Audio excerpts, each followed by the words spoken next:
Captain Kirk! I'm Captain Kirk!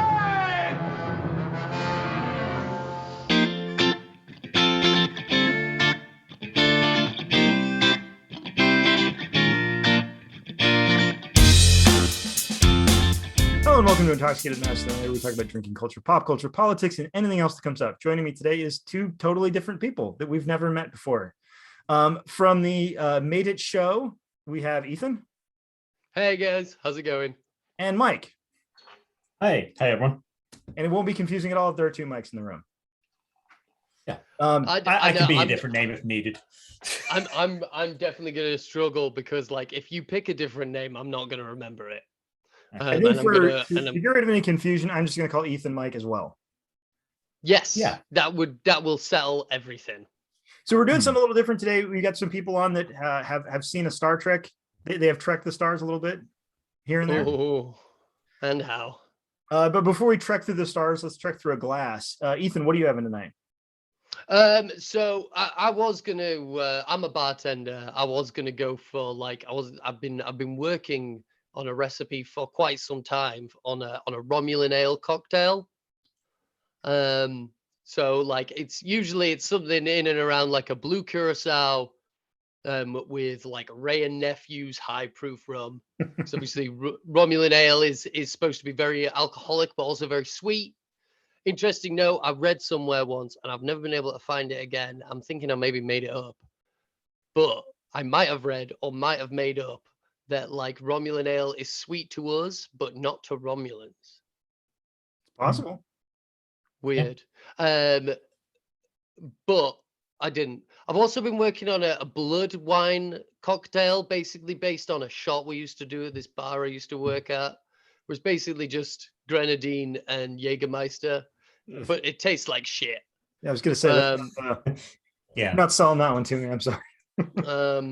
But I have COVID at the minute, so I wasn't able to go to the shops to get any booze. So you're having ivermectin then, of course. So yeah, I'm having some horse paste and I'm having some lager in a fancy glass. Fair enough. Lager in a fancy glass that is dirty, but only on the outside, which I think is a good metaphor for me. It's nice. I think it's a nice way to introduce myself to you, Mike. I feel like I'm only dirty on the inside. I'm all dirty, but kind of fancy, but clean on the inside, but also cheap. All right, and Mike, what are you having? I'm away from home base at the moment, so no cocktail equipment with me. So I'm on warm Peroni. Yeah, that's certainly a choice. Very, very adventurous for me. And it's funny you mentioned that. I'm actually having real Romulan ale. And that is certainly not just a margarita made with blue curacao. That's actually real Romulan ale from Romulus. Oh man, how did you manage to get it in this sector?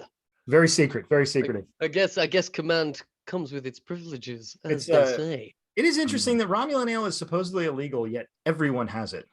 Yeah. Like there's literally never been a Starfleet party that didn't have Romulan ale. Yeah, man. Or a bottle of green Tiberian, what is it? Whiskey. Is it the Scotty's whiskey? It's green. It's green. It's green. It's green. I thought about just for the hell of it, just having a glass of green chartreuse, but I don't hate myself that much, so I didn't. Yeah. It's got to mix a little bit of simple syrup in there. Do what I call with chartreuse or like absinthe. Do what I call a poor man's absinthe, which is instead of like slowly dripping the absinthe over a sugar cube, just stir the absinthe with some simple syrup and strain it out into a nice glass. Probably indistinguishable from the real thing. Yeah. Completely indistinguishable from the real thing. All right. Have you seen, Mike, that you can buy Romulan ale because there's a Starfleet wines collection. Oh god. It's all the stuff in proper bottles. And for ridiculous price. Yeah, so the reviews on it aren't great. They came out with some various collections. I think there was like a Kirk whiskey, and I think there was a Scotty Scotch. And like they were really expensive, and it seemed like it was just kind of regular Scotch that they put in a bottle and put Scotty's name on it. And it's like, yeah, I'll just buy Scotch. Yeah. Yeah. They've definitely done a Chateau Picard. Oh yeah, I don't know. I don't really it's drink wine. It's probably just cheap claret. It's probably just communion wine. I mean, most of the time I just drink neat bourbon. I'm an American. Nice. Right on. So tonight what we're going to do is we're going to count down. Sorry, do you mind? Sorry, do you mind if I vape? No, I'm terribly offended. This is my offended face. Sorry. You're fine. Mind if I light a joint? So what we're going to do tonight is we're going to count down the original 6 Star Trek films. We're just doing the ones with the original cast, not including Generations, even though Generations you could sort of argue is kind of sort of part of this, but I mean, it's basically just who's in, it's Scotty and Scotty Chekhov, right? Kirk. They're cameos. Yeah. They're cameos. Right. So yeah, we're just going to do the original 3. Later on, at some point, we might do Next Generation and Kelvin timeline movies, because I think it's weird to do just to the Next Generation movie because there's only 4 of them. But anyway, so what we've done here is we have voted, and John, a person who may or may not be joining us sometime in the near future, have voted, and I have tallied up all the responses. Now, there was a problem when I did that because there was a tie kind of right in the middle of the field. And so I have taken in Kale and Brandon and Jim's votes as well. So I've counted those just for the breaking of the tie, and I will let you know when we get there. But first of all, a movie that I think is interesting, and we were kind of talking about before we started recording, and I don't find it particularly surprising that it's ranked last, is Star Trek V, The Final Frontier. Otherwise known as, Leonard Nimoy got to direct, so now I want to direct too. So now, surely it's my turn. Yeah. It's my turn. I want to go. The trouble is, the people who voted this last are wrong. The trouble is, people who voted this last are wrong. So in this group, I believe, who rated this last? Me. Just you. So I didn't rate. I rated this second to last, and you rated this fourth. I rated it 3rd or 4th, I think. Yeah, 4th, I think. Yeah. You are both wrong. Okay, Ethan, why don't you tell us why it should be in last place? First of all, can I swear? Yes, you can fucking swear. Sweet. Fuck yeah. I'm the kind of person where everyone has their opinions, and that's fine, and everyone is entitled to their opinions, and opinions, everyone's opinion matters, except sometimes your opinion is wrong. And this is the case. This is definitely a staple of me at show. Me and Mike, we don't agree on the placing of this film on this list, but we definitely agree that the other person is wrong. Yeah. It's a ham-fisted attempt at a film. It's William Shatner fan fiction. It's Jim Kirk fan fiction. It is in a series of films that are all essentially about getting old. Most, if not all, of the original run of the Star Trek films are just films about a bunch of old white dudes getting old. I think that's accurate. But this film tries to not be about that, and in doing so, makes the cast seem older than they seem in the next film.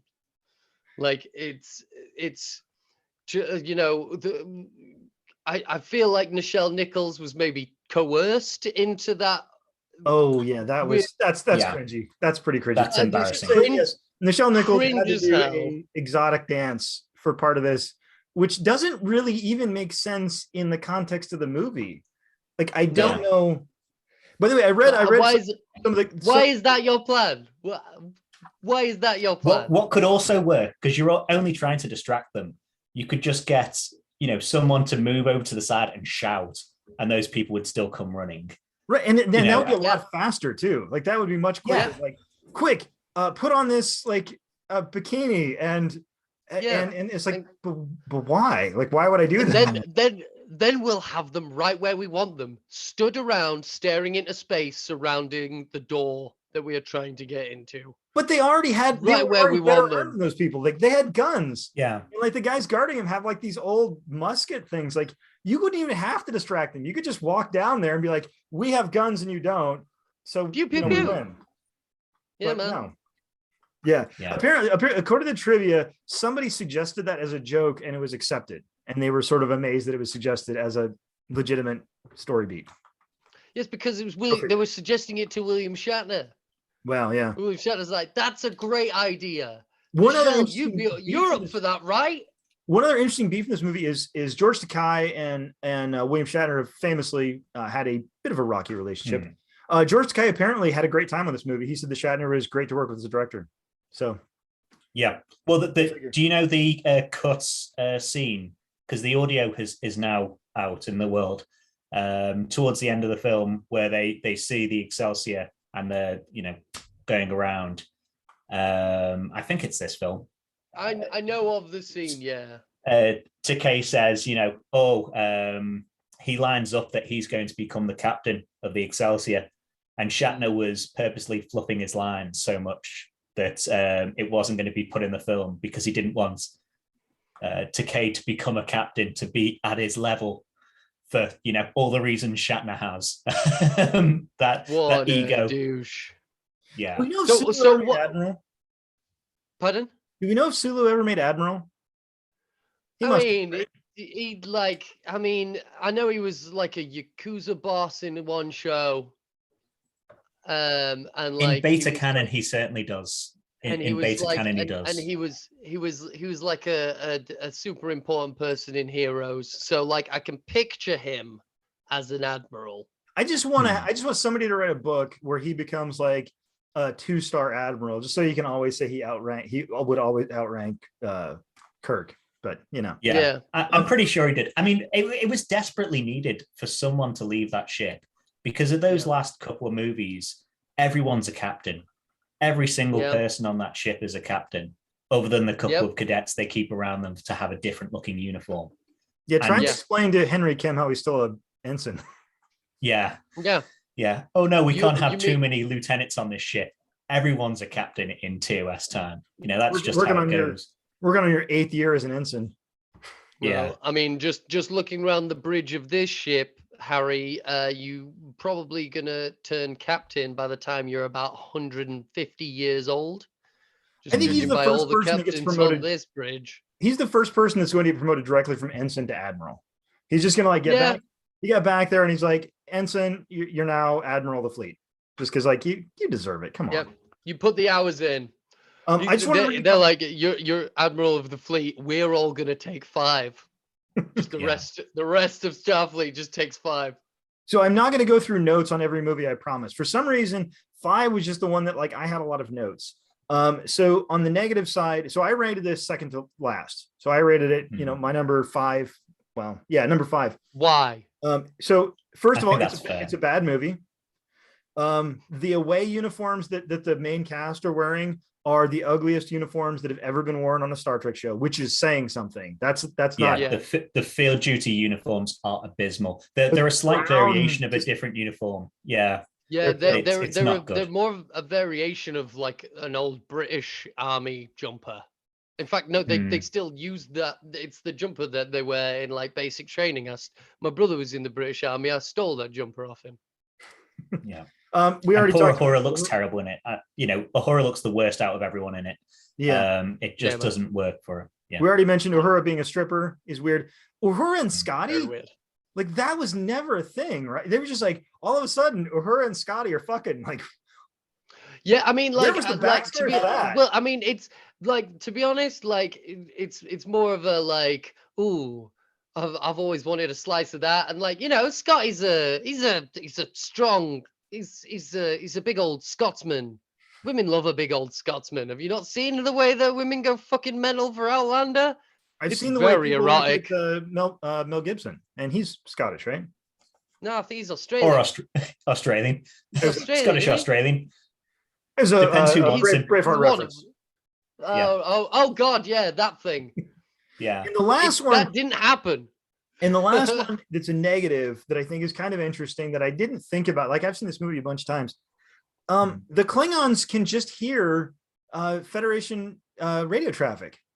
Like they're just listening into everything the Enterprise is saying. It's like, I mean, that seems like some pretty bad OPSEC. Like you didn't even bother to encrypt that. You're just like, we're just putting this out. Like, we're traveling to these coordinates and we don't have any torpedoes. So just, come attack us whenever. It's like, I don't know. Well, I mean, like the ship's fucking half built. That's another thing. Yeah, that's a down on my side. Films. It's the ship's half built, so like maybe we missed a scene where the Klingons are just like chilling out, and Kirk just starts coming in over their radio, and they're just like, "What the fuck is this?" They're not encrypting this. Oh my god! Whatever you do, don't tell them about the secret base on this planet we've got. Don't Klingons can't know about that. But I did have some good things. So the good things, I think the relationship between Kirk and Bones and Spock is good. I think they have good interactions. I kind of like them camping. I don't really like Kirk rock climbing because, I mean, let's face it, he was already he's old. Yeah, he's old. He wasn't in great shape. Yeah. Sure. No, he's no Tom Cruise at the start of MI2. Spock turning into Rocket Man as well to try and save him. That's one of the worst effects where he turns over to save him in the rocket boots. Terrible, absolutely abysmal. I will agree on that. It's sort of hilarious. Yeah. It's hilarious, that Spock interaction, but it's terrible effect. So the planet they go to doesn't actually make any sense, that Paradise planet. But I did like that it introduced a little bit of gritty Star Trek, which you later get with Deep Space Nine, which I love Deep Space Nine. Deep Space Nine is like, can do no wrong. And so I will give it a positive for gritty Star Trek. Yeah, I kind of like that the Paradise planet was kind of a shithole because total shithole. Like I've done some traveling. And often some nice places are kind of shitholes. Oh yeah.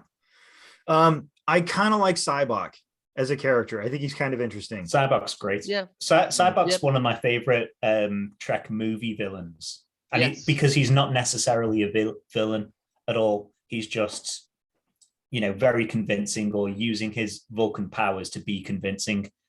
And maybe we'll see him going forward in another Star Trek show. Yes, absolutely. Yeah. That good point with that. Me and Mike are big fans of nuance, especially in Star Trek, especially regarding Vulcans, because it's a very important distinction that the Vulcans are not emotionless. I've literally just said this like half an hour ago. Vulcans are not emotionless. Well, what's the time of the control their emotions? What's the time of the year where they go all nuts and want to have sex with everything? But they go through Ponfar every 7 years. Ponfar, yeah, that's right. And the one last positive, I thought Scotty was really funny in this movie. Scotty's great. Bones is great. Yeah, I think it's just because like Shatner's like, let's give lots of pithy dialogue to Bones, and let's give Scotty some fun slapstick comedy moments. And like some of the best like funny stuff from those two characters. In the whole. All right, thing. so Mike, why don't you tell us why we are wrong, and this movie should be ranked as #1 and the best Star Trek movie ever made? And not number one. I'll admit Mike, it's not number tell one. us why. I know Scotty knocking himself out is stupid. I know the action is terribly directed. I know the effects are terrible, but it starts off. It starts and it has pretty much the same story in some beats as the latest 4 movie. And it starts off strolling through this desert planet.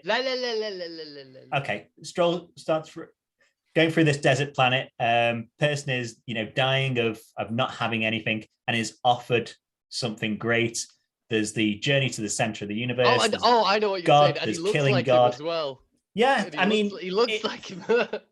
And it's. I would rather watch Star Trek 5 than the new Thor movie. Yes. Yeah. Wow. Yeah. Well, exactly. And having it, I don't see why people say, the motion picture, it's like a TOS episode extended out into a movie. When this one, it's got, meeting a god or meeting a false god happened every 5 episodes of TOS, 5 or 6 episodes of TOS, and you end up killing that god. Well, Trelane, What does that Apollo, mean? all these gods that you meet, and you just go, oh, Apollo, you're not a god. You can just do stuff, technology, science, whatever. That's fantastic. As I say, Sybok having to be able to convince people just by being a renegade Vulcan and using his Vulcan powers. The trio of Kirk, Spock, and McCoy, breaking that sort of mind control powerness. Spock's speech, that whole scene where it is in the forward observation lounge, where Sybok showing Spock his birth, he's showing McCoy his father, him euthanizing his father. Yeah. Face your pain. Face your pain. Face your and pain it's, scene, I need my pain. My pain makes me. It's a component of me. To me, that's an A-star scene of Trek. And I'll give you that. I don't get that in a lot of the other ones that I've put lower. It also shows people having lives outside of being on a Star Trek. The people are climbing, or they're on shore leave. It has something to do with their actual they're singing lives. "Row, row, row your boat." Or Scotty and Uhura doing it. Yeah, they're having bourbon and beans. But I will challenge your Scotty and Uhura doing it, because the second Uhura's taken over and Scotty's like, she's coming on to Scotty while he's lying down. He says, I don't think I could do it in, my condition or your condition. So he's not going to he's not going to get off with Uhura just because she's mind controlled. Oh no, I'm saying before all this, like they were like, in this, they're flirty. Clearly they have clearly. It has happened. Well, man. You've seen Uhura in Strange New Worlds. She was young and gorgeous at one point. Oh no! What would you do? What would you do? What would you do if you're a young, gorgeous woman and you're confronted with this big, burly, big four-armed Scottish engineer? Like, would you be able to control yourself? Do you have slash fiction just about Scotty? He's got a lot of slash fiction. I have what is known as a filthy mind. Yeah. I also think it's a relatively burly engineer to come in there and clean it up. I also think it's a relatively tight movie, so there's not wasted time other than some Nimbus stuff, some Nimbus 3 stuff. I think actually that is a great way to transition to the movie that we have ranked as number 2. On the bottom, yeah. What? No, number 2. That is Star Trek: The Motion Picture. Okay. So, oh really? Okay. Star Trek: The Motion Picture is a movie that, to me, so I rated Star Trek: The Motion Pictures as last. I rated that as number 6. Wow. Okay. It is such a bizarre movie, and I don't think it's not without value. Like, there's definitely interesting things going on, but the thing that amazed me the most when I watched that movie again, I watched it again maybe a year ago, and then watched it again in preparation for this. The way they shoot the Enterprise at the beginning of that movie is the same way that swimsuit model photographers photograph women. There are these just long, lingering shots of the Enterprise, and they all go on a good 3 or 4 seconds longer than they should. And it's just check out these tips, and it's totally. It's definitely an example of time is an illusion, because that scene goes on forever. Oh yeah. I mean, they don't leave space dock for 45 minutes. Literally, they're in space dock for 45 minutes. Yeah. And it's gorgeous. It's beautiful. It's gorgeous. It's gorgeous. Fantastic upgrade to what the show was. But I was watching it today, and not only is it, lovingly showing the ship, but it on, doing passes in different angles, it takes 3 or 4 seconds looking at the lights that illuminate the ship as well. And you go, the ship might be interesting. I'm not interested about a spotlight looking at the ship. And that's just endemic of what all the scenes in the thing are, where you could cut 3 and 4 seconds from every single scene at minimum. I think the problem was they thought they were making 2001: A Space Odyssey. Yeah. They thought they were making a deeply meaningful thing. And it just, in that sense, it kind of falls apart, because it's just not that, it's not that movie. Well, Yeah. like production on the motion picture, obviously, I'm sure I'm not fucking blowing anyone's mind. Obviously, the inception of the motion picture it was going to be a reboot for the series. Right. It was going to be Star Trek Decker as Phase Riker. 2, Decker as Riker, Ilya as Troy. Like, a lot of stuff that would have been in Phase 2 got repurposed in TNG. But then Star Wars came out in 2001: A Space Odyssey, and that came out beforehand. But like you say, they wanted to make later on in production decided they wanted to make a movie. So it is kind of it's a pilot episode, or maybe a two-parter, turned into a movie. I think I've seen one or two fan edits, and I can't remember them. I can't find them again. That edit this down to 45 minutes, and it is a really tight, really good 45-minute episode. It is not a good movie. Give me that in 4K. Give me that in 4K. Give me the 45-minute abridged motion picture. You know what that brings to mind is, so I've been I keep up on all of it for the most part. I mean, I'm not like a nerd or something, but I watch Star Trek. So like Picard is sort of the same thing, except even more, because like I feel like the entire second season of Picard could have taken place in a two episode series, a two-parter. And meanwhile, it's what, like 9 or 10 episodes. Yeah, man.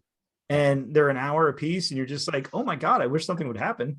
That's the most characters in there for no reason. There are very long shots of very little happening. And it's a weird movie. It's a deeply weird movie, and it's always frustrated me. Which always bothered me. It looks fantastic. I love the look. I love the scale. I love Kirk's short sleeve uniform. It looks like he's playing tennis. Okay, I don't like the belt buckles. The belt buckles and the belts. I hate the uniforms. Weird. The belt buckles are a bit weird. You just want to slim that down, give it like a nice big fat medallion kind of thing going on. Or give him a belt. If you're gonna have a belt buckle, have a belt. Don't just have a belt buckle. The belt is implied. The belt is subtext. The belt is how uncomfortable is that going to be? The belt on the inside of your shirt, so it's always digging into you. Maybe it's not. Maybe it's. I don't. I wouldn't even say this film looks good. I think parts of the film look good. I think you get the sense of scale with Vija in parts of it, where you see very small ship going over Vija. I think a lot of Vija looks terrible. The inside of Vija, where Spock's flying, doesn't make any sense. It doesn't make sense, but it's the Kandor city of it's Kandor from Superman, where it's just digitized everything. But the outside of Vija, where it's a cloud, and you're supposed to go, oh, a cloud. I'm sorry, but it doesn't hold up in the slightest. There's another cloud on this list. There's another probe that has causes clouds on this list, which is a much better cloud. And I'm not going to rate up the motion pictures cloud because it was an earlier cloud. It's just but I'll tell bad you effects. If they hadn't stopped that cloud could have devoured Earth, and the Fantastic Four would have had to have done something. Or the Green Lantern. Oh my god. Yeah. Oh my god, Vija was Galactus. That would have been a better Galactus than the one that was in the second Fantastic Four movie. Yeah, man. I'll give you that. Better sound effects. I love the Vija sound effect. Wow. Yeah, that's pretty good. I will give this movie the sound effects because it has the TMP, the Next Generation theme. It introduces that, and it does the guitar constantly. Great. Oh, and you get Mark Leonard, the one that played Eric, who played the first Romulan in the one episode of the original series, and now plays the first of the sort of new Klingons in the motion picture, which is pretty cool. Yeah. Good old he gets Mark played about every race at one point or another. So Thespy. He's good. He's a good thespian actor. Acting. Yeah, but it's not a good. It has a nice sci-fi concept, but it's not a good film. And the sci-fi concept that it's doing is done in another Star Trek film better. So I don't know how anyone can rate this higher than anything else when it's a bad looking, poorly paced, terrible looking film.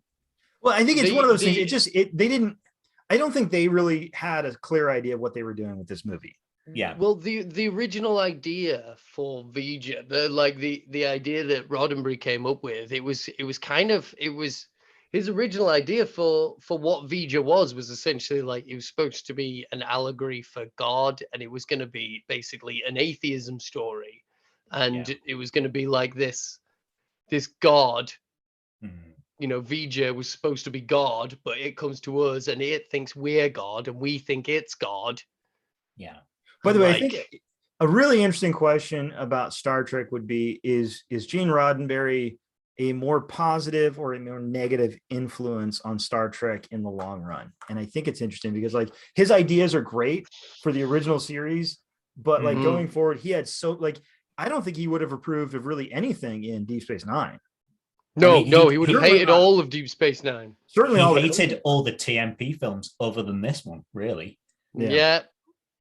He did. He was an issue during the production of TNG, and there was I often there's a couple of documentaries about the Next Generation where like they'll address Gene Roddenberry dying, and then immediately after they finish talking about Gene Roddenberry's death, they talk about this like explosion of creativity that came out in the third series. Is like completely unrelated.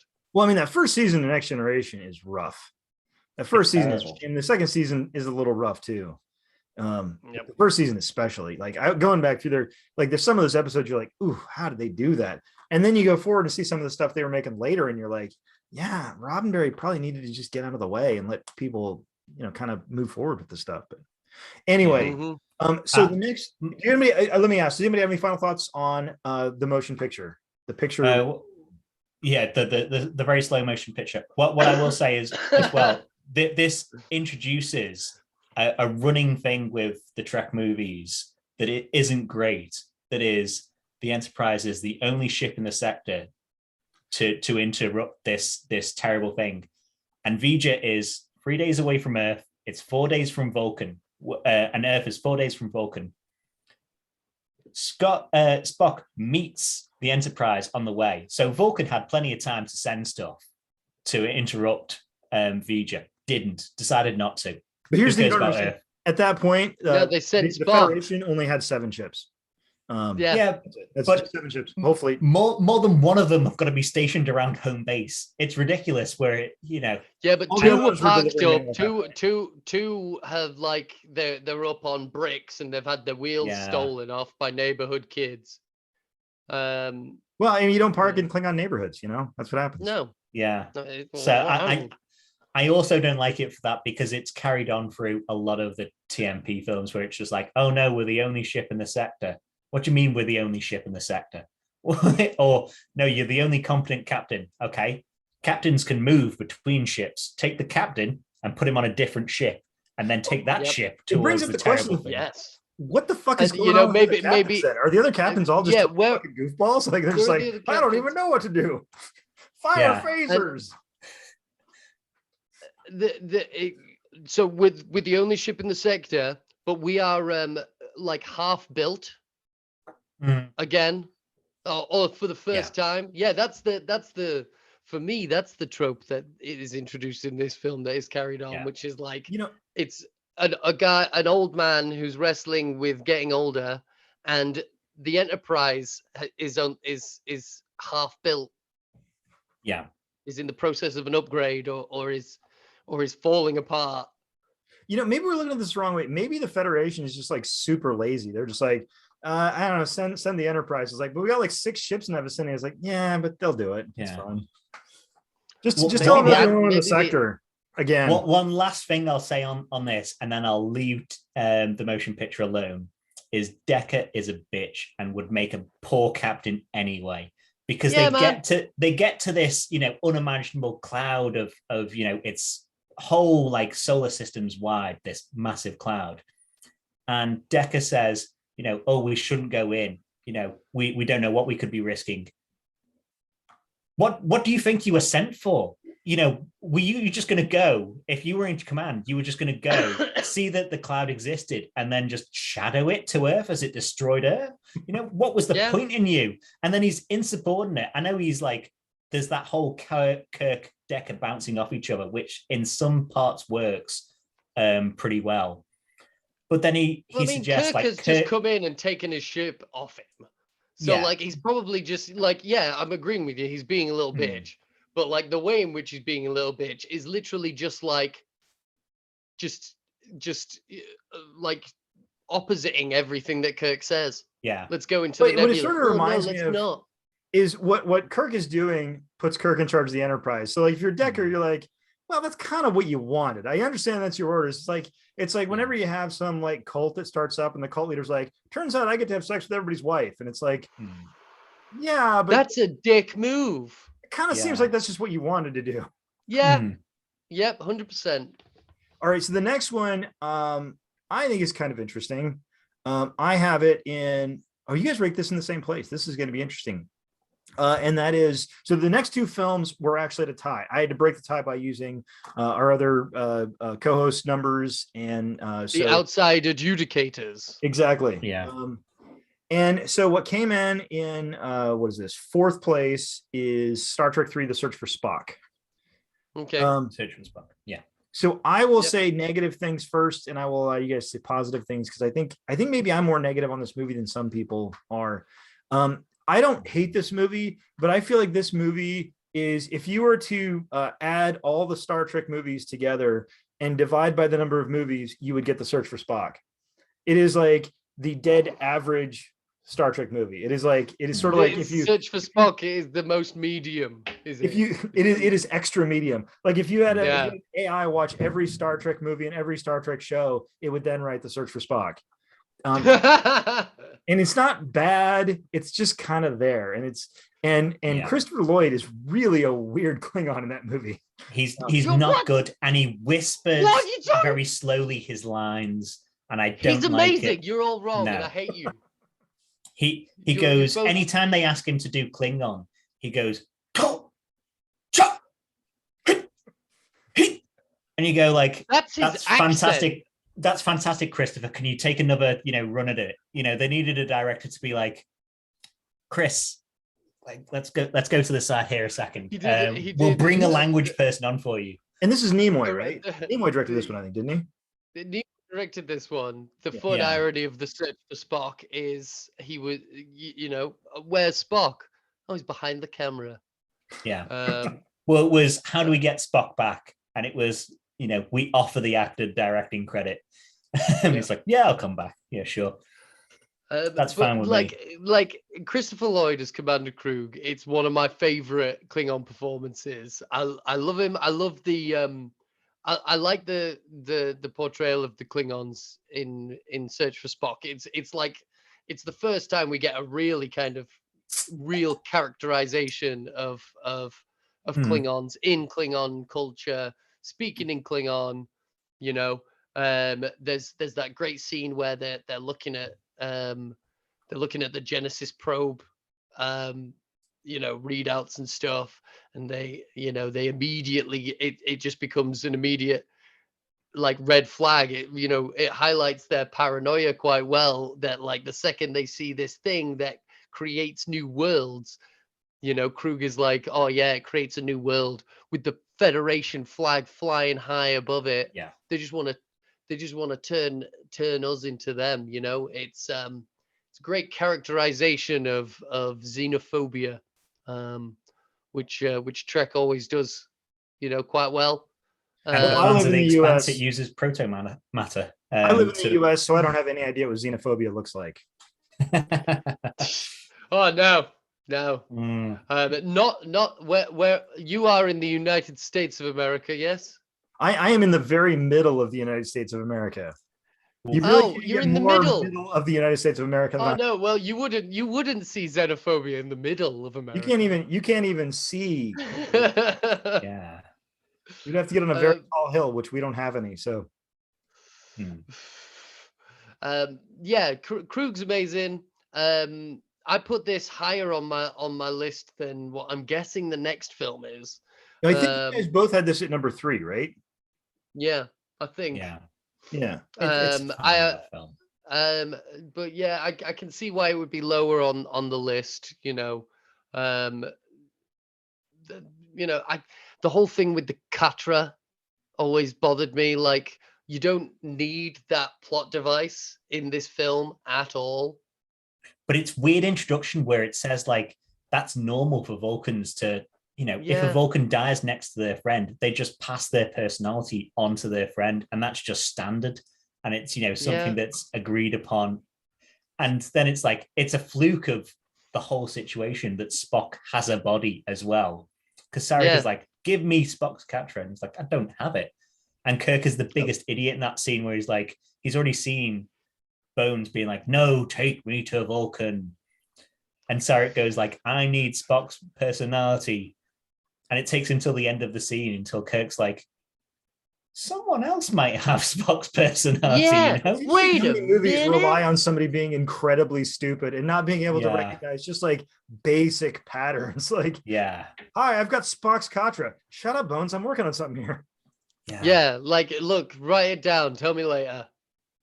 But as well as introducing like a lot more on the Vulcan side, I do give it a couple of points to this film because it's first Bird of Prey, first Space Dock, first Excelsior, first Oberth.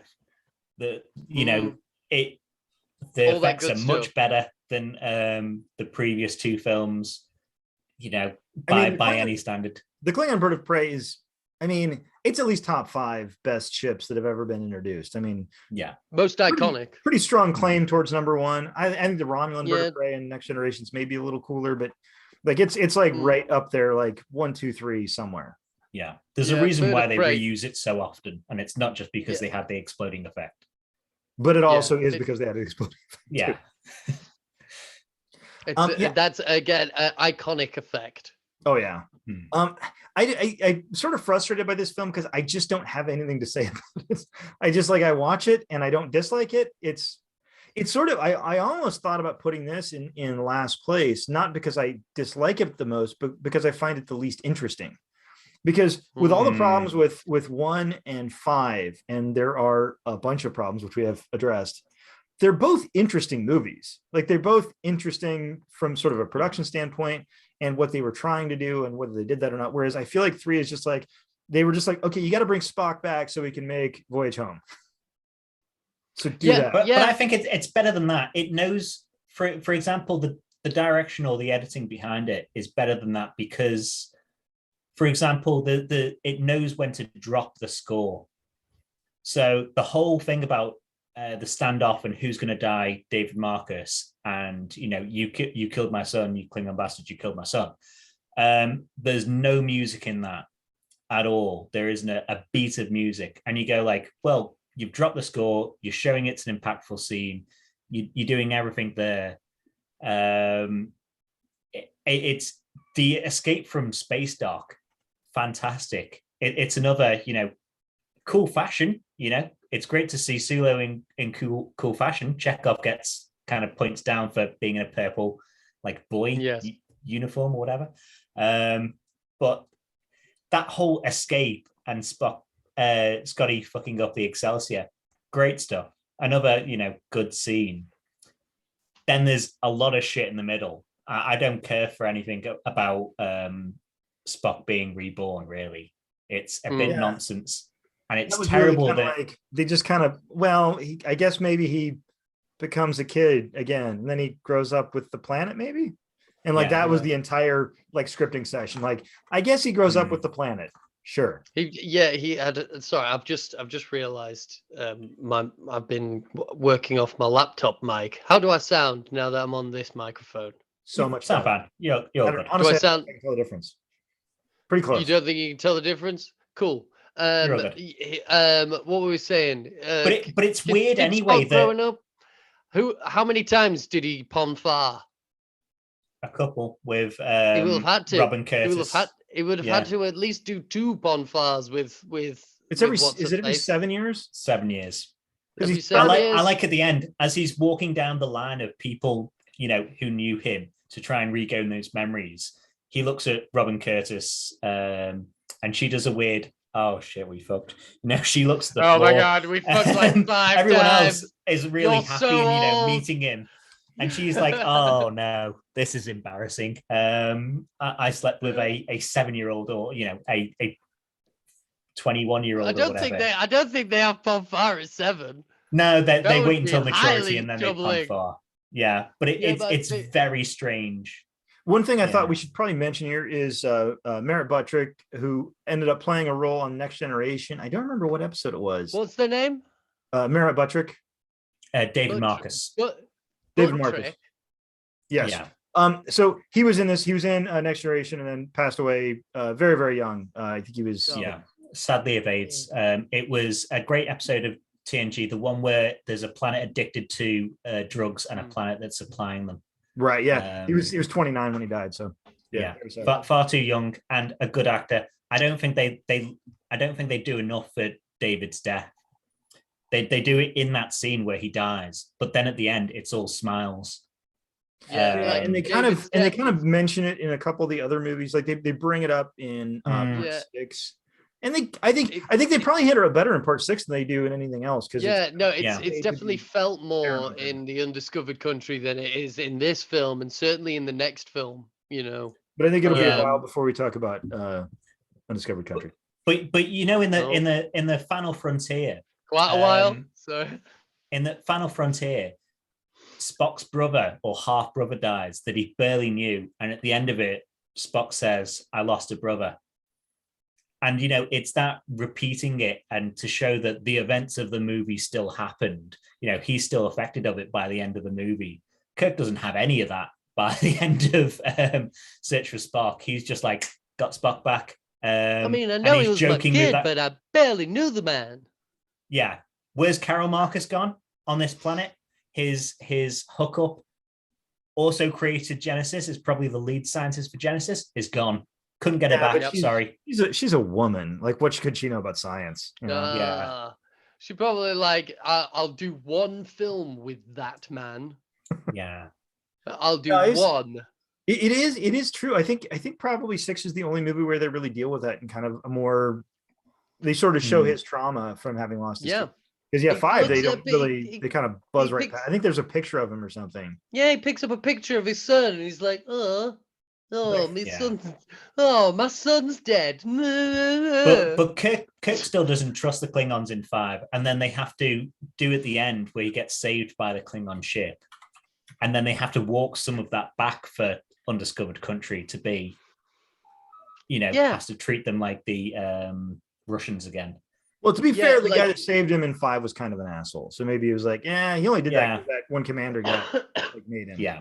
But also, it's weird that what's his name would played the guy, the Earth ambassador in 5, and then goes on to play the main Klingon ambassador in part 6. Peter Weller, David Warner. David Warner. Yes. If you want to hear a very sad story, and feel free to cut this mic because it's so sad. I cut nothing. Okay. Brace yourselves for a sad story then, listeners. I was at a con, a Trek con. Definitely not cutting that. Yeah, and David Warner was there, and you see all the A-star guests and the B-star guests getting escorted to their seats and stuff like that. And David Warner, who is getting on in years, let's say, with a walking stick, shuffles out and asks one of the people where he's supposed to go, and they just go to him as they're standing behind them, and you just see this again. He's an award-winning actor. He's some of the award-winning creme de la creme of British acting talent. Yeah, and they just point him to his seat, point direction. The signing booths are over there. And he has to sadly shuffle by himself over to his seat. And I'm so disgusted with Birmingham, whatever it was. Alabama? Hey, you're not the only one. Not Alabama for once. Although, no better. Yeah, cons So, yeah. are interesting. I think like the treatment people get, Yeah. you can really tell who is sort of on the ups in their career and who isn't, based on kind of where they are and all that other stuff. I mean, so I went to Baltimore Comic Con. Well, it would have been like 2014 or something like that. And Jim Starlin was there, and he had like, so I don't know if you know, Scott Snyder was doing the Batman at that point, the new 52 Batman, and there was like a line like halfway around the auditorium for Scott Snyder, and like Jim Starlin's sitting there, and he's got like 2 people in his line. Yeah. And I'm like, yeah. By the way, if you go to a con today, that will not be the case. That would be just the opposite. Yeah. Yeah, right. But it definitely shows you like who is being sort of courted at that time and who isn't. It's kind of crazy. The last full story on a fun story on a con, and then I'll leave it. The last one I was at was a London one, another Star Trek one, which was terribly organized during COVID, and they had Kira. Someone help me out on her actual name. Nana Visitor. Nana Visitor, of course. In the photo booth. Nana. And it was ridiculously overbooked for her because half the guests didn't arrive. So everyone decided to transfer. You couldn't get a refund. You could transfer to a different person, though. So everyone transferred to Nana Visitor. And one of the guys from Star Trek Discovery, Reese, was booked in after her and came over, and he was mightily pissed off that he couldn't get into the booth for people to take pictures with him because people wanted pictures with Nana Visitor. He got into the booth after Nana Visitor, and there were maybe 10 photos with him afterwards. This poor Reese fellow, which again, no one will remember the actual name of.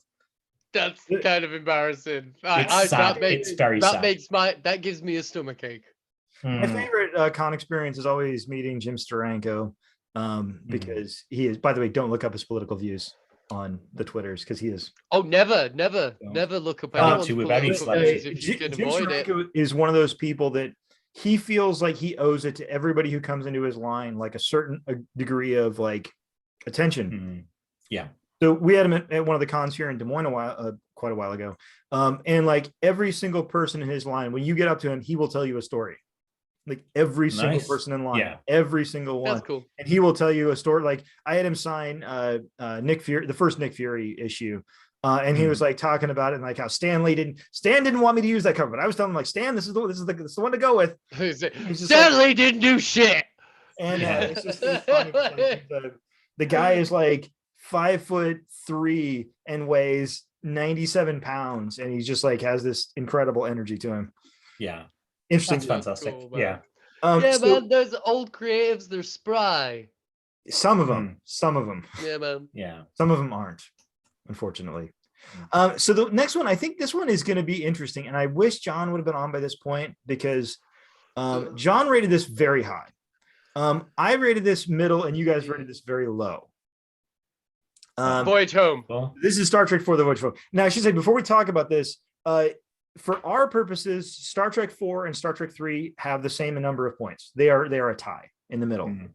But with the the clarifications, the Voyage Home has one out, so it wins with equal numbers of points. So I will say nice things about Voyage Home, and then I will let you guys say why it is the worst thing that has ever happened. Thank God, because I've got more bad things than good things about it. Okay. I think the Voyage Home is fun. It's breezy. It's well paced. I like most of the side characters. I guess the side characters in this case would just be the doctor at the aquarium. It's fun. I think the main thing I like about this is the pacing and that it's fun. And I think the relationship between Spock and Kirk is pretty good. I think they have a lot of good banter. The hell I don't. And it's a fun movie. I don't think it's a great movie. I think there's some people, John, for example, has put this as his number one. And I wish he was on right now so we could talk about it, but he's unfortunately not here. But I thought there were 2 accepted number ones that you could switch between for Trek movies, and I didn't know Voyage Home had a third class of that. No, mate. I mean, like I said, everyone has an opinion. Everyone's entitled to their opinion, and everyone's opinion is valid. But your friend is wrong. I will tell him. I will let him know. I hate him. Like it though. I think it's a good movie. I think it's a fun movie. I don't think it's a great movie. No. But I think it's fun. So now, not the best fucking Star Trek movie, that's for sure. I will say of it, it's the better of 2 out of 4 films at this point that has a probe tearing its way through space towards Earth, knocking ships out the path with a powerful communication wave, and the only ship capable of stopping it is the Enterprise, who knows how to get through its communication. Excuse me, sir. I think if you'll look, you'll see the Enterprise was not actually in part 4. Excuse me. Oh, sorry, the bounty. The crew of the Enterprise. The bounty, yes. Yeah. I think this is the only Star Trek movie that doesn't have the Enterprise, isn't it? It's in like the very last scene they give. Yeah. I guess, but like it's not like they give him a replica. It's not like a main part of the series. But yeah, they're piloting that bird of prey, which is interesting choice. But by the way, my favorite line is when Bones is asking Spock about his experiences with death, and Spock's answer is, "I can't discuss that without a common frame of reference." Yeah, and it's you mean I have to die to discuss theories of the afterlife? From Bones. That's fantastic. I will give it that it's a funny film. Yeah, I rate it lower because it's not in space at all. It's all based on a planet, so it doesn't feel, very, star. There's barely any star. You circle one of them for a time, and B, because it's set in the 80s, very quickly, just, and B, because it's in the 80s and filmed in the 80s, it feels very 80s. The soundtrack is 80s. The film is 80s. So trying to watch it back now, it is this weird.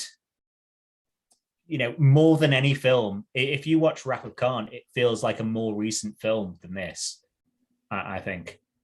And that's interesting, because I've always thought like the Star Wars movies, for some reason, like A New Hope feels like a newer movie than A Phantom Menace. Like that. Yeah, I agree with that. And just like the feel of the movie. A Phantom Menace feels more dated, even though it's 25 years younger. The prequel movies, to me, I agree with you on that. They feel a bit more like Star Wars was supposed to be like a homage to Flash Gordon and stuff. Like the prequels very much kind of feel like Jason and the Argonauts, that kind of thing. The Vikings, old mythological epics from the golden age of cinema. But fuck Star Wars. Fucking Star Trek's better, but not necessarily this one. Not this one. I'll give The Voyage Home this. I like that this film is extremely not violent. I do like the pacifism that comes from this film. This film does have a message, but an environmental one. It's not unless you're playing a ghetto blaster. It does. I don't think it executes it well at all. I don't think it's the most well. It's not presented well because SeaWorld in this is presented as like a great place, and you look at a map of SeaWorld, like satellite map, and it's like, oh, parking everywhere, parking. Oh, tiny little place for whales to live, and you go like, oh, fantastic. These whales were safe here, and they loved whatever her name is. Bloody whale biologist. Catherine. And you go like, bloody whale biologist. And you go like, okay, it's got a message by Chucky, so she's happy about that. Yeah. It's got a message, but because it has to film there, it can't say like, also captivity is bad and you shouldn't keep these wild animals that want large swathes of water in small pens. So it doesn't go far enough on the message to me at all. No, and it doesn't resolve the issue either. There's no clear metaphor for taking the endangered species and putting them in the future. There is so what is the solution in our time that is supposed to be a metaphor for? It's protect species so they can be traveled to the future to save a future civilization. How's that going to help us right now? How do we protect the whales? We freeze them and revive them in the future. Yeah. If only we had a planet that could still make ice. Yeah. Dude, tell me about it. It's so fucking hot. Yeah, I don't know. So what do you think is your biggest complaint about this movie?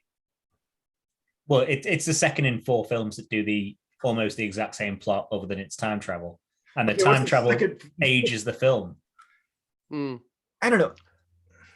I still like it. If you want a real nitpick complaint, the whales don't fit in the bird of prey.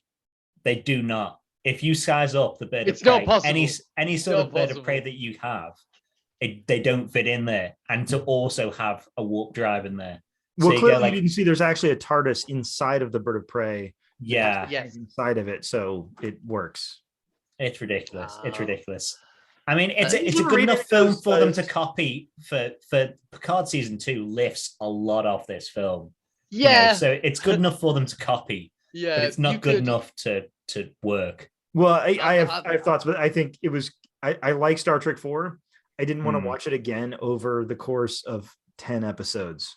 Yeah. There is a means by which you could edit season 2 of Picard into a film by just literally matching the scenes. Yeah. From the voyage home. I haven't tried yet. You said that. I've done an edit of Picard season 1 to make it better, much better and shorter, an hour or like a movie length. I can't do season 2. I can't put myself through that again. It would be so much easier because you literally just have to watch the voyage home and then go, right, when did they do that? And then just find that bit. This is a bit outside of the range of the rankings, but I have to mention this because I love Star Trek, but I watch the new shows and I am not a fan. I just can't be. You're wrong. Have you watched Strange New Worlds? No, Strange New Worlds I like, and Lower Decks. Yeah. Oh, good. Okay. Yeah, Strange New Worlds and Lower Decks are fantastic. And Prodigy is good. Prodigy is half a season in, but it's good. I watched like the first half an episode and it didn't grab me right away. I'll go back to it at some point. It's good. Maybe watch it in one when it is fully released, because we still don't know when the second half will release. It's going to be October-ish at the very least. So we're getting Lower Decks, I think, in August. Yeah. So I will say for Prodigy, my partner's 6-year-old son loved it. Well, I mean, that's one of the things. It's important thing. Younger people on board. Important thing. Yeah, that's the important. Absolutely. But I'm talking more Picard and Discovery. And there are shows where they have sort of given up on the idea of episodic television in favor of these narratives. And what I'm afraid they've sort of done is they've written a 2-hour movie and then found a way to stretch that to 9 hours. Yeah. I love 709. I think Jerry Ryan's great. I love her character. I thought her character was maybe one of the only characters I liked in Voyager. But to see her in this show, it's just like, it's just not interesting. And they don't give her enough to do because they're all just like running around on these fetch quests. I mean, there was that one episode where Picard gets caught by the time agent, who is the guy who played the time agent from the original series. I'm blanking out. From Timeless. Yeah. But it doesn't matter. Like, none of it matters. Well, he's not a time agent. He's an FBI agent. So it's a real rug pull for just casting sake. It was such a bunch of just like, we need to fill out an episode, but it's like you can have filler episodes in episodic television. And Star Trek had those all the time. And some of those filler episodes were fantastic. Yeah. But when you're doing a single narrative, you can't really do that in a way that is like, the way I sort of thought of it is, and I'm getting off onto a whole but talking about Picard. But just briefly, it felt like every episode is an advertisement for the next episode.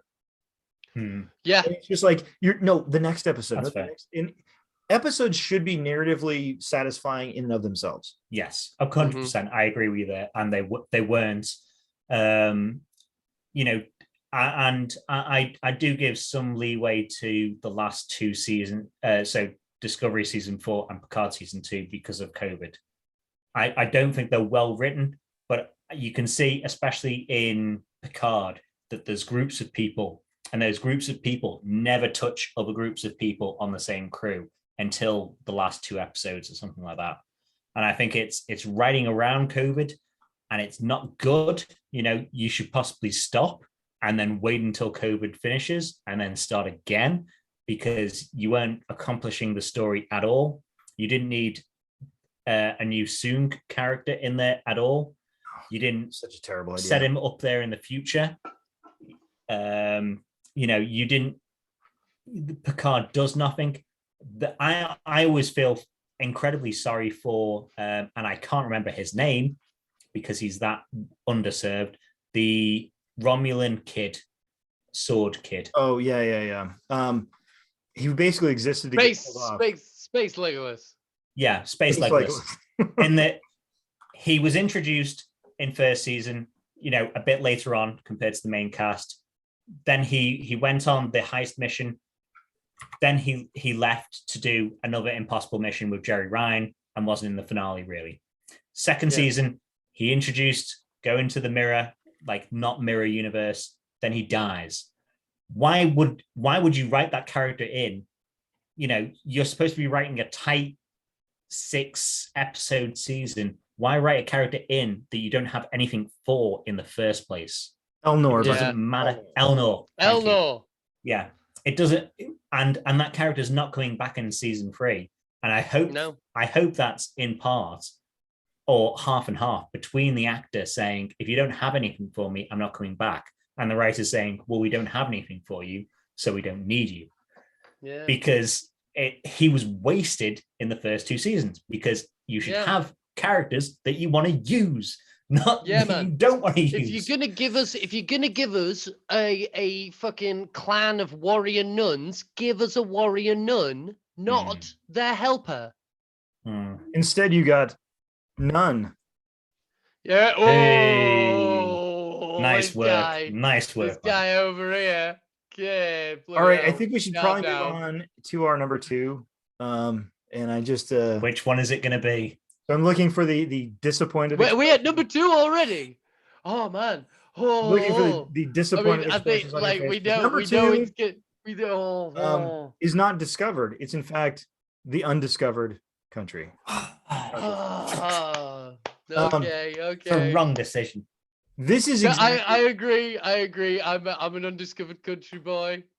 So to be honest, so I've done a bunch of these lists on various things before, and every time I relook at the list, I'm like, I should have done this. I should have done this. So honestly, in my head, Star Trek 2 and Star Trek 6 are basically equal. Yeah. I completely. Put one over the other one. It's fine. They're both good. But what's interesting, I think, is they're both good, but they're very different. They are not similar really in any way. And I think that shows good writing. The fact that you can write something as good as what at the time was considered the best Star Trek movie ever, and still make it good while not really copying anything and kind of doing your own thing. Well, I think that's by virtue of the director personally, Nicholas Meyer. He didn't of the 3 films of his that I know of, they are all completely different. And I know he comes from writing, and he wrote a Sherlock Holmes novel that would later be turned into a film, and it's a very good film. It's called The 7% Solution. It's basically just a film about it's basically a film and a book about Sherlock Holmes losing his mind on cocaine. The 7% solution being, he would inject cocaine because he was fucking hardcore. And also don't inject cocaine. He wrote the novel too. Kids. Yeah, he wrote the novel. And he's clearly just a creative person. He did a film called Time After Time. It's a film about not Orson Welles, what's the H.G. Wells. H.G. Wells and Jack the Ripper. H.G. Wells chasing Jack the Ripper to 1970s San Francisco using a time machine. Starring Malcolm fucking McDowell and David Warner. David Warner. Is it David Warner again? It's got back there. So weird. He's back again. It's fantastic. So And speaking then of he David makes Warner, here we go. Wrath of Khan, and then he makes Undiscovered Country. Like, Nicholas Meyer is clearly a very creative man, and every single time he does anything, he's doing something different. I just feel crazy. I didn't realize the same person directed Star Trek 2 and Star Trek 6. Yeah, man. Like, Best- how He's does not. that He film doesn't. He exhibit doesn't. every other Star Trek he's- movie after he's- that? And he was hated by Roddenberry, as we were saying before. Roddenberry didn't like the military way that Maya was going, and these are military. It talks when in Undiscovered Country, when they're talking about disbanding a lot of the Federation, it's because the Federation is a military in a lot of that ways, and they're saying, "Oh no, we'll just go back to being a lot heavier on discovery and science and stuff like that." And there's that whole thing of Kirk and Chancellor Gorkon saying, we'll have it the toughest living in a non-military society going forward. Yeah, what's Starfleet actually gonna do? Yeah. What are they gonna do once we have galactic peace? Yeah. Like, you're gonna patrol the Romulan neutral zone? We've got that covered. But also, I feel like so this movie's tackling, I think, some important stuff, but also it's just really fun. Like, it's a fun movie. It's just I enjoy moves it. at a clip. Christopher Plummer is chewing so much scenery as Chang. He is just Favorite grabbing Klingon. scenery and just chewing it apart. Favorite Klingon. Klingon. David Warner again, I believe, for Gorkon. Again, like, in terms of like portrayals of Klingons, for me, Krug and Gowron are right below the portrayals of Klingons in this. I cannot go. I love, but okay. I love Shakespearean Klingons, like the version of Klingons that we get throughout the movies, and for the most part, season 1 of TNG, it is this, it's this savage noble, that's like, these guys are not to be fucked with, but once you look, once you brush that dirty dust off, these guys are like, they have a rich culture, they have like emotion, and they have a poetic soul. They're very philosophical and contemplative, because they're just going to sit around thinking about stuff when they're not bashing each other's heads in. One thing I'll give it, I give extra points for it. It was written and it had to be connective tissue, because they knew that the TOS cast weren't really going to come back, and they knew TNG was already started. And at the start of TNG, the Klingons were part of the Federation. They were written that way, and they had the symbols up and all that. They still had their own identity, but they were part of the Federation. And it's connective tissue between the Klingons as the adversary and the Klingons as, a potential ally or part of the Federation. And you've got to, applaud it from taking it from a Chernobyl analog, where their main power source blows up and spews radiation and it's going to fuck up the whole thing, to, okay, this is going to connect to TNG, or we need to do a bit of back walking here to make sure that we can get Klingons as friends in TNG. How are we going to set that up? Okay, peace treaty written backwards, and they write it backwards, but it's written backwards so well that you can't see that when you're watching it. You just watch it and you go like, okay, there's a Klingon chancellor who is, the Praxis blows up, Chernobyl blows up, and he goes, okay, well, let's talk about peace. And this has accelerated the peace talks, but I was already a peaceful Klingon, kind of. It's interesting because the thing that I forget about oftentimes, and I think a lot of people do, is that, TNG comes out in 85. No, it's later than that. It's 88 or 89. No, I think it's earlier than that. I'm gonna look it up. I'll look it up. But people sort of, in my head anyway, I think of the sort of Star Trek timeline as original series movies, and then Next Generation. And I think you don't think 1987. I thought that was bad. Okay. So you don't think about this crossover between where Next Generation is already airing, and they're making and they're making original series movies. So Star Trek 5 comes out, in 89. Yeah, I think they used some of the sets for TNG for Final Frontier. But yeah, like it makes sense. But my point was, when you so you have basically two original series Star Trek movies that come out after Next Generation has already gotten going. So I agree totally. It was a very tough needle to thread from a writing perspective, where you had to make this work. And yeah, I think it did. And love Chang and his, I mean, he's almost literally a mustache twirling villain. I think he might he's fantastic. Mustache once. He's fantastic. The whole with his little Shakespearean, adopting Shakespeare as part of the Klingon piece, and having Spock there's a Vulcan saying only Nixon could go to China. Yeah, it's fantastic. It doesn't particularly make sense. Maybe there are idioms that the universe translator can translate. But it is 100% fantastic and lovable, and grade A. So I've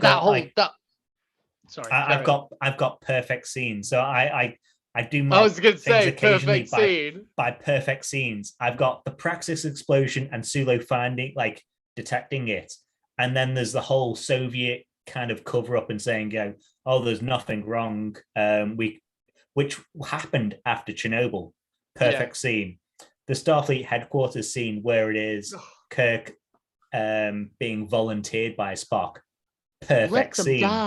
Let them die. By the way, apparently I was reading fantastic. Apparently Shatner was pissed because he had filmed that in such a way where he says "let them die," and then he pulled it back. Like he was supposed to sort of realize that he went too far and kind of be like, he was supposed to let them die, and then be kind of like, no, that's not Kirk's style. Kirk goes in. Well, yeah, he hated what he said about himself, and then he has to try and justify. He tries to justify his prejudice, which then they explore through the film. They gave coverage to a different actor, which of course Shatner isn't going to like as well. How could you show a different actor when I am talking or acting?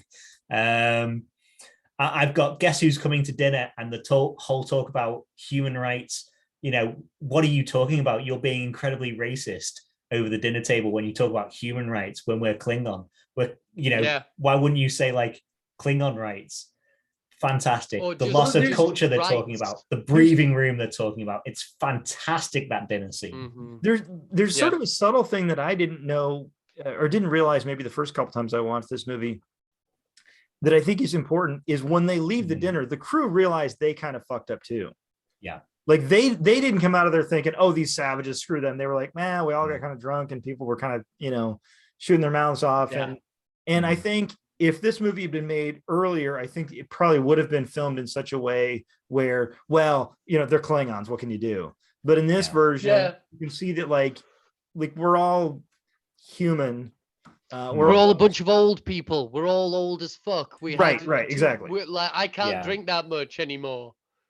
Yeah, I'm going to be late for work tomorrow. And this as Gowron puts it at the end of that.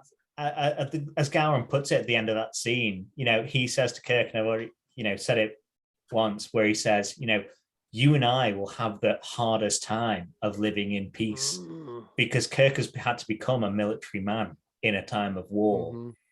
And it explains so much. And, whereas Kirk has just been antagonistic, he's talked about he's called what the Klingons are doing, he's relating them to Hitler.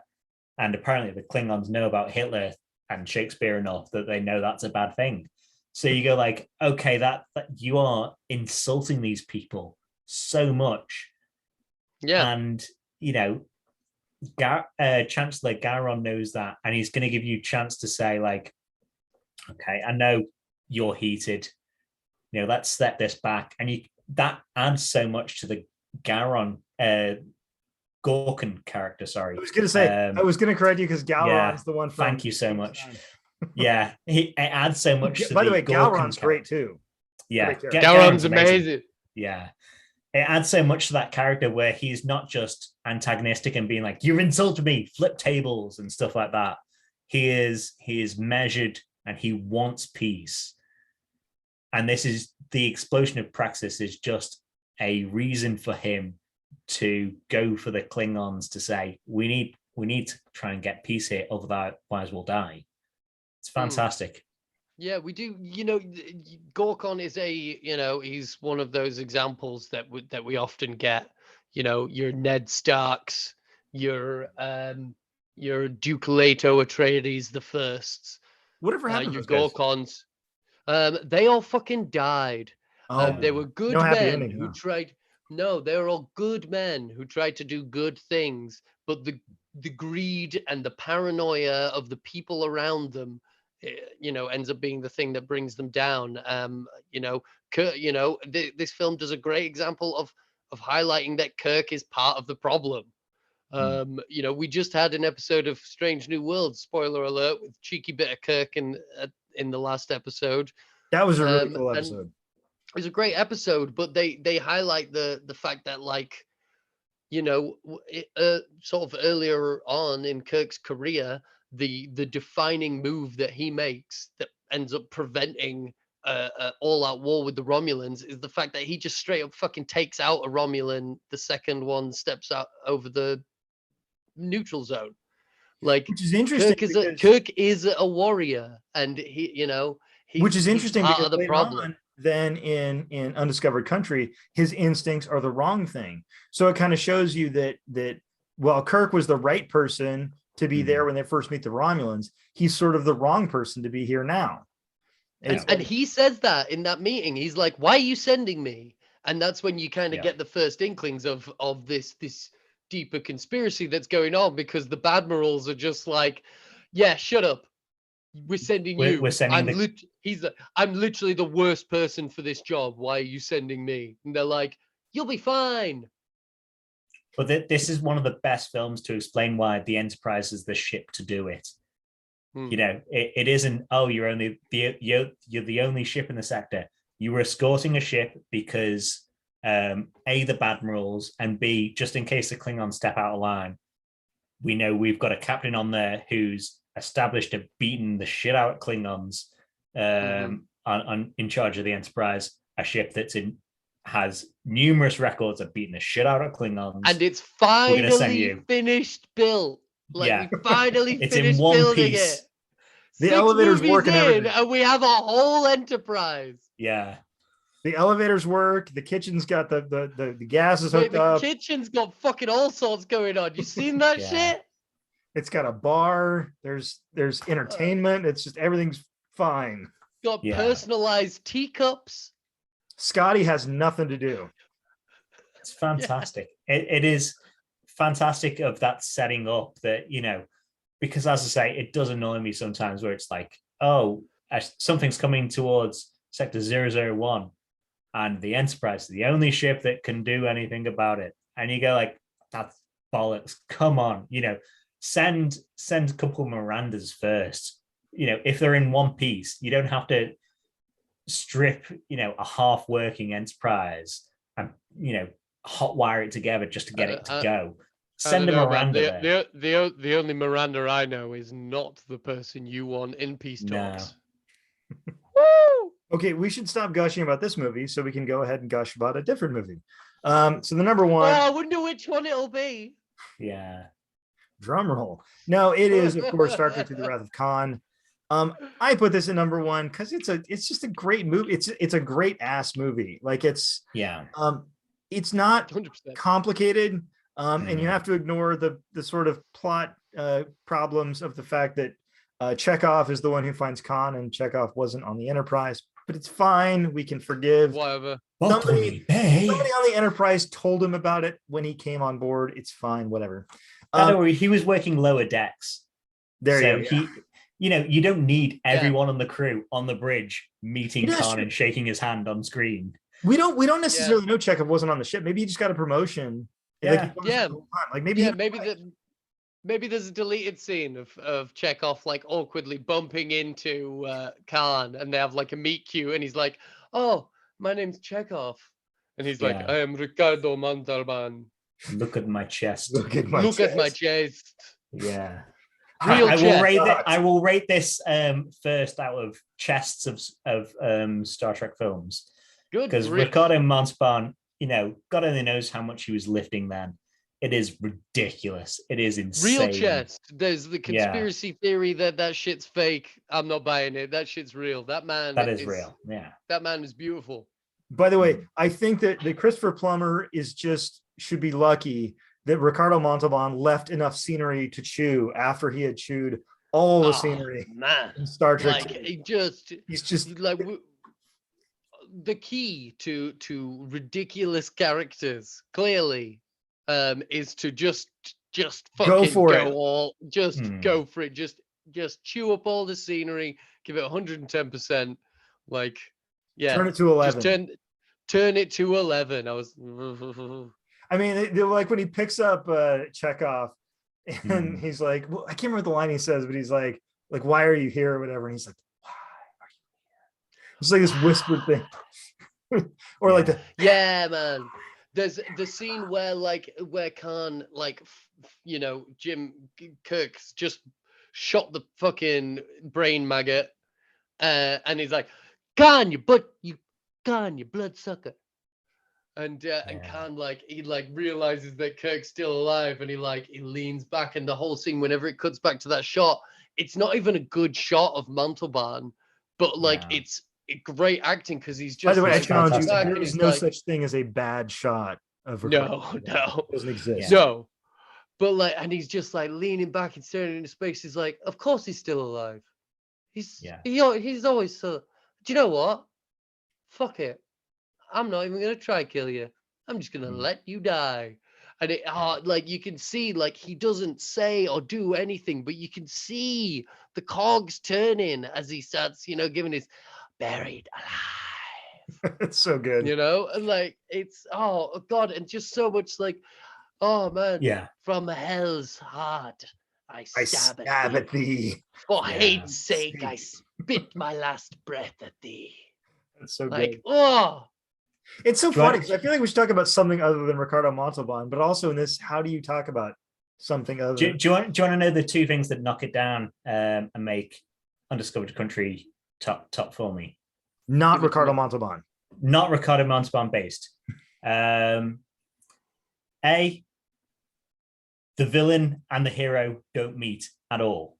There's no scene of it. I love that. That's a great narrative device. But having in Undiscovered Country where they have the dinner scene and you have them antagonistically, batting against each other, I think is much better than them never meeting.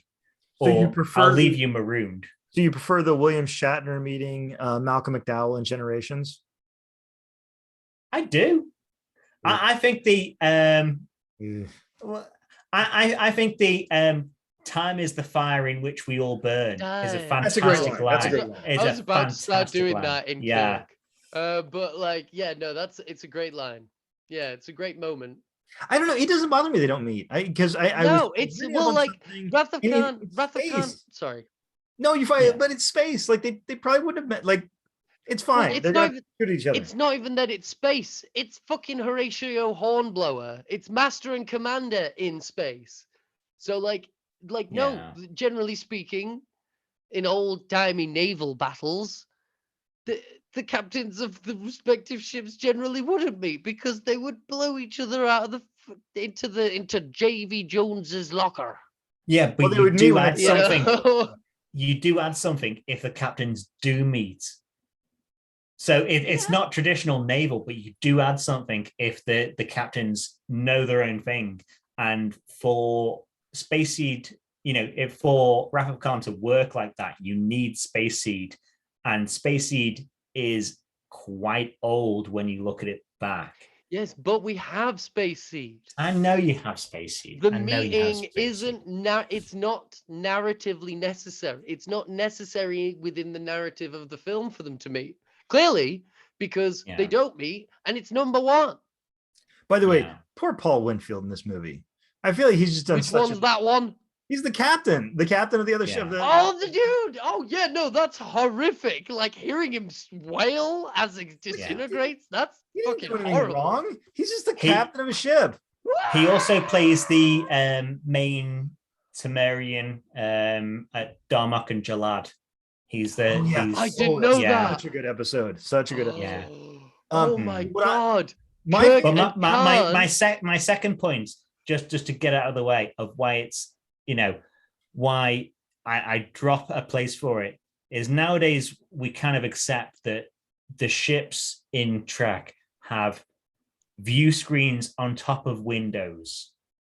Mhm. So whether it's transparent aluminum or whatever, what would solve the whole Rapid Khan fight real by the way, easy? I think the proper way to pronounce that is transparent aluminum. Aluminum? Yeah. No, you're supposed to say it in a shit Scottish accent. The trouble for me, Mike, is I've had to say American in the first place. I've had to say aluminum rather than aluminium. So I've had to pronounce it the wrong way to begin with. But what would really They're help both in that wrong. The original pronunciation was aluminum. Sorry, carry on. aluminum. But what would really help in that fight would be someone standing at a window just looking out. Just even like, okay, go to our equivalent of 10 forward and just I'll tell you what, radio up to me if they're in front of me and I'll shoot. If they're not in front of me, I won't. But this whole static over the screen, you've got windows on the ship. Look out the You've window. got windows on the ship, and you're like, oh no, it's static. What do you mean it's static? You look out the fucking window. If the ship's in front of you, fire. If it's not in front of you, don't fire. Yeah. So that's how when people work. complain about like, oh no, all the enterprises now have windows, and you're like, yeah, because you know how stupid it would be to not have a window that you can look out of, and if the view scheme breaks and all the systems go down, that'd be pretty damn stupid, as shown in Wrath of Khan when it was pretty damn stupid. By the way, my favorite Paul Winfield is his team up with Lance Henriksen in Terminator. Yeah, like the least thought about, but it's like Paul Winfield and Lance Henriksen were like a buddy cop duo in this movie that's a huge movie, and I feel like they were just not important in that movie, and so people forget about them, but they were great together. Did they get carried on with the therapist? They were very, very brutally murdered by the Terminator and the police. Oh yeah, like everyone else. Yeah. That's fair. I remember now. No. Yeah. Yeah. No, totally not fair. Although ACAB, but also I'm not actually sure I do remember that, because I'm pretty sure the scene that you're referring to in my mind is just red mist. Yeah, but I mean, it's like all movies. Like, yeah, he got shot, but it didn't puncture his organs, and so it turns out he's okay. The whole he did in this fucking movie. Like, one other question I have on this one that I think is interesting. Okay, Kirstie Alley in this movie. She's better than Robin Curtis. Disagree. I think that what's the name of the actress who played her in Search for Spock? Is Robin Curtis. Okay, so Robin Curtis was a better Klingon, but I think Kirstie Alley was just like kind of more fun in that role.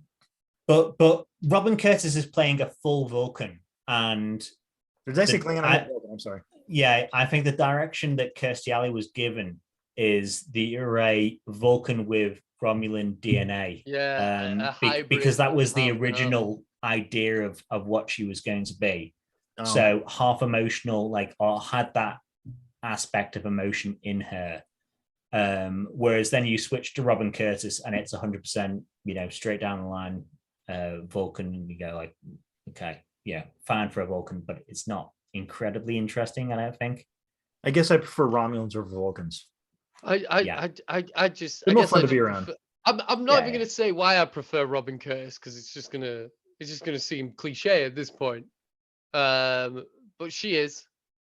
She's so hot. And she's got like really nice eyebrows and big pointy. Like, I like her ears. I prefer the prosthetic. I have some terrible news. Those actually aren't her ears. That was just a prosthetic that the art department put on. I like to pretend. I like to play make-believe. That's why I got a film degree. Like Robin Curtis, I kind of prefer like the character of Savick kind of feels jammed in, Oh but, yeah. but like it also necessary that like we have to have a not necessarily a point of view character, but like an entry character, someone else who is coming into the situation because Well, I they think need to they need to ask questions and they Search need for to ask Spock questions and they need things explained to them because they need to explain them to us.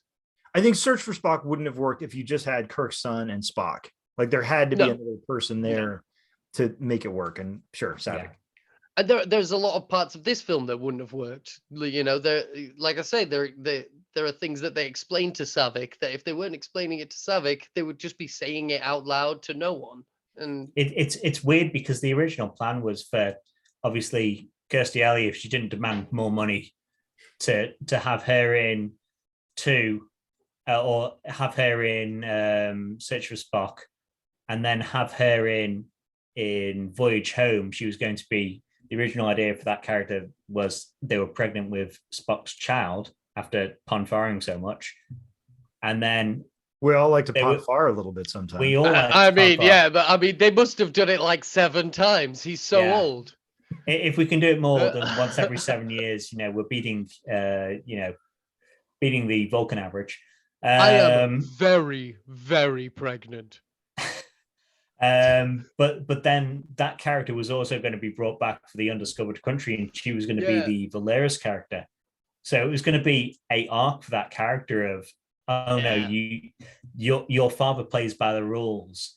Your father wins by not playing by the rules. Then I'm not going to play by the rules because Klingons are bad and they killed David Marcus. Oh, I'm in the wrong here. It was going to be a weird transition, or a in-story transition for that character that we never really got. Well, that's one thing that Star Trek, I think, isn't. Sorry, that's one thing I think Star Trek isn't very good at historically, and that is character arcs. I think that Deep Space Nine. I'll gush about Deep Space Nine. There is no character on Deep Space Nine that is the same at the end of that series as they were at the beginning. But you look at Voyager, and they trap these people in this one character, and that's their character from beginning to end. Ensign normally. I mean, Chakotay is supposed to be like a Maquis, and he like falls into being like a Federation officer. I have a playlist of Star Trek episodes that are centered around the Maquis, and like it's short. It's I mean, they're extremists. They're supposed to be fucking terrorists, and like they don't. Yeah. I mean, like, I'm not saying that we should give the terrorists a platform, but like they've got bad ideas. Yeah, they've got bad, but like that playlist of Maquis episodes is very it's an anticlimax. Like the storyline of the Maquis fizzles out. There are a lot of attempts throughout Star Trek to serialize stories, to give people branching arcs, and that they do not execute well until DS9, and then they think about nothing else for Discovery. I just want somebody to go back and confirm that Tyr and Garak are together. Like, just somebody do that. Canon. Because we all know that's what it's supposed to be. It's all subtext. You just gotta. It's that. But you talk about arcs as well. Under Wrath of Khan doesn't have an arc to me, whereas for Kirk or the main three, whereas Undiscovered Country does. Kirk learns something during it, and he says, it took me Gorkon's death to learn that I was prejudiced, or he says, words to that effect. And you go like, yeah, of course, Kirk has been presented with this Klingon who's, to him, the anti-Klingon, completely different to anything he's experienced before. Like kind of cerebral and thoughtful and and Wrath of Khan doesn't have that to me as much, and I'll be happily corrected about an arc that happens for someone in the background. Background player number one. Khan quotes fucking Moby Dick, and I think he does a bit of Shakespeare. But I'll say, you know what Wrath of Khan has? Pew pew pew. It does have a lot of pew pew. And it does it really good. Oh my god, it does it so well. But it doesn't have it as well as Undiscovered Country. That final fight. Undiscovered Country is in the No, 90s. I think the as far as space battles go, I think the space battle in Wrath of Khan is better than the one in Undiscovered Country. Wow. It's bigger. It's longer. It's bigger. It feels like it's longer. Country looks it feels better. like a more visceral fight. Like there's and it's shit like, blowing up. It is the plot of the episode. Scotty has to bring up his dead cousin or nephew or whatever. The guy they introduced so he could die. Yeah. Here's a person that's going to die later on in the movie. Having Sulu do it's going to fly apart if we go any faster to get to this battle. And he goes he shouts at his crew, fly it apart. I'm going to get there. Yeah. That's good. And then it's whatever his name is, Christopher Plummer, shooting while cloaked. And you go, it's got a Kang. It's got a tailpipe. We've got this equipment on board. Chang was TOS. Chang is. We've got this equipment on board. Do you want to help me with surgery on a torpedo? Yeah. That's an A-star scene. Where to me, the three-dimensional thinking is an A-star. To me, it's not even proper three-dimensional thinking because they're still on the same plane. Yeah. They're not the same. You know what I mean? He goes like that. He doesn't go like. Woo. He goes. And again, they've got windows on that ship. Windows. Yeah, look out of them. Out of them. By the way, probably got a better view of him now. You like that? To be honest. What if in canon those weren't windows? That every single thing you see in the ship that looks like a window is actually just a little view screen that is showing a camera that's like, if you were to have been walking down the halls of the Enterprise in that scene, every single window would have just been all fuzzy. Well, then you're just inviting yourself to 24th century flat Earth skeptics that are just but have you ever actually looked out a window in a starship? It's not real. And we don't get the fantastic lighting. You can't see the curvature of the galaxy. Yeah. I hate conspiracy theories in real life, but I love movie conspiracy theories. It's a way to kind of exercise that dumb conspiracy theory muscle on something that doesn't matter. So yeah. I agree on both points. Well, anyway, I've been keeping you people awake, and you guys are both UK, right? Yeah, man. It's very, very late for you. 3 a.m. It's fine. I have suffered with insomnia for many years, so this is a walk in the park. 3 a.m. is nothing. Whereas I need to sleep at some point, or at least have a comfort break. Damn it. Mate, it's fine. But I'm fine. Like I say, I take speed every day to treat my attention deficit hyperactivity disorder. So I'm fine. I want to thank you guys for coming on. Do you have any final thoughts on the list? Anything we didn't talk about earlier, or any other thoughts? Yeah, for the most part, we've ranked all of these and we've made fun of a lot of them and everything, but I just want to make sure that I enjoy most of these films.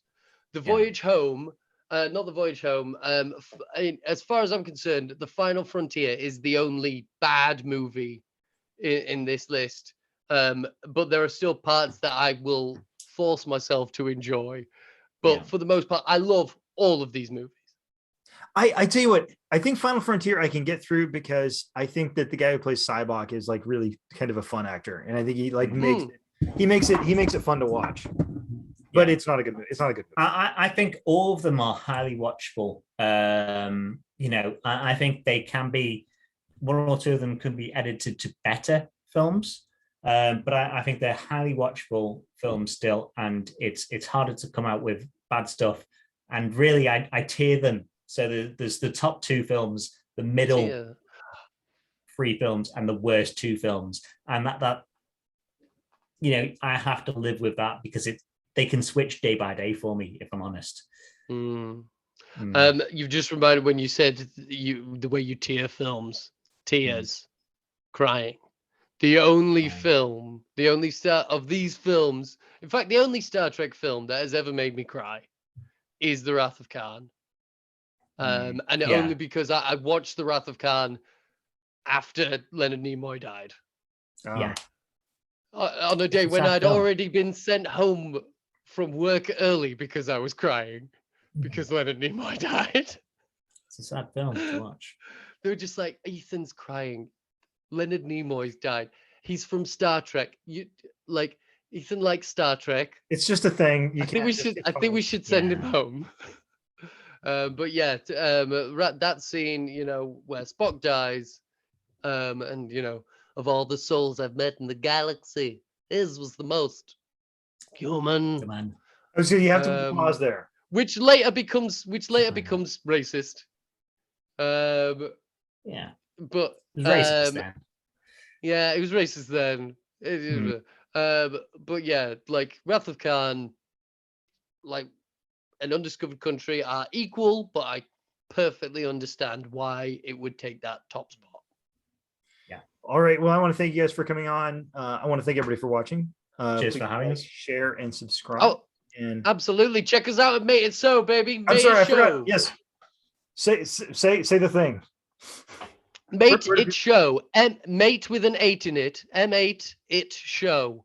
We're going to be changing the name soon, but once we figure it out, links. We'll provide links. Go over to our videos. Comment what you think the name should be.